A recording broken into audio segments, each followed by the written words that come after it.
Hansı uşaq valideynlərin diqqət yetirməli olduğu uşaqdır? Ağıllı, sakit uşaq. Əgər uşaq bir problem çıxarmırsa, burada bir problem var deməkdir. Ağıllı, sakit uşaq valideyn və müəllimlərin ən sevdiyi uşaq tipidir.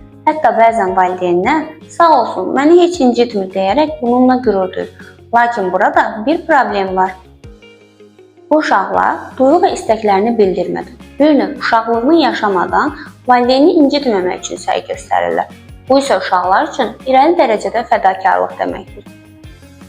Bu dövrdə yaşanmayan duyğular yeniyetməlik dövründə daha qabarıq şəkildə üzə çıxır və yeniyetməlik dövründə də həll olunmazsa, artıq bizi yetkinlik dövründə müxtəlif formalarda qarşılayır.